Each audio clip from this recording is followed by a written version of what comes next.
কিন্তু তাদের প্রতিষ্ঠানগুলো বন্ধ করছেন কেন? সেখানে প্রশাসক বসান, সেখানে কোনো ব্যুরোক্র্যাটকে বসিয়ে সেটা চালু রাখেন, যাতে মানুষ ওখান থেকে ছাঁটাই না হয়, শ্রমিকরা কর্মচারীরা ছাঁটাই না হয়।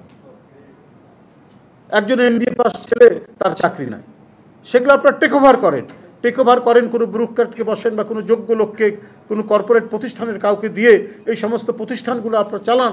এর মধ্যেই শুনেছি কয়েক হাজার মানুষ ছাঁটাই হয়ে গেছে, সেখানে কর্মকর্তা আছে, সেখানে শ্রমিক আছে। সেটা করছেন কেন? সেটা আপনারা চালু রাখেন। বন্ধুরা আমার কাছে এর মধ্যেই একটা ইতিবাচক একটি কথা ভালো লেগেছে, সেটা হচ্ছে প্রধান নির্বাচন কমিশন। তিনি বলেছেন যে সংস্কারের দিকে আর তাকাবো না, এবার নির্বাচনের আমাদের প্রস্তুতি নিতে হবে, আমাদের যতটুকু ক্ষমতা আছে, যা আছে তাই দিয়ে আমাদের নিতে হবে। এটা তো সত্য কথা।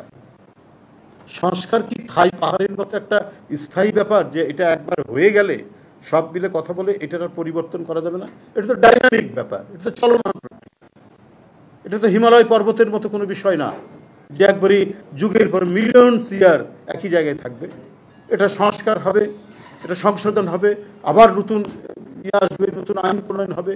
এই করতে করতেই তো পৃথিবী এবং বাংলাদেশ যতদিন থাকবে ততদিন সংস্কার তো চলতেই থাকবে।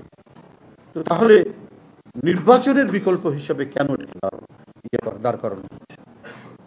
যাই হোক, আমি অত্যন্ত আশ্বস্ত প্রধান নির্বাচন কমিশনের কথা। এটা তো আজকে সকলের জিজ্ঞাসা। আজকে আমরা সরকার সম্পর্কে আমাদের কোনো বলার কিছু নেই, সরকারকে তো আমরা সবাই সমর্থন করেছি, সবই ঠিক আছে। কিন্তু আমাদের কাছে আরও কিছু বিষয় অত্যন্ত গুরুত্বপূর্ণ বলে মনে হয়। আমরা তো রাজনীতি করি মানুষকে নিয়ে। আজকে বিভিন্ন প্রতিষ্ঠান থেকে অসংখ্য মানুষ ছাঁটাই হয়ে যাচ্ছে। যে শেখ হাসিনার দোসররা যে সমস্ত ব্যবসায়ীর অপরাধ, তাদের বিচার করুন।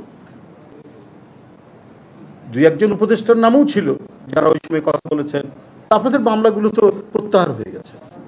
আজকে বিএনপি সহ আন্দোলনকারী এদের যে ৬০ লক্ষর মতো নেতাকর্মীদের নামে মিথ্যা মামলা, এটা কেন প্রত্যাহার হয় না?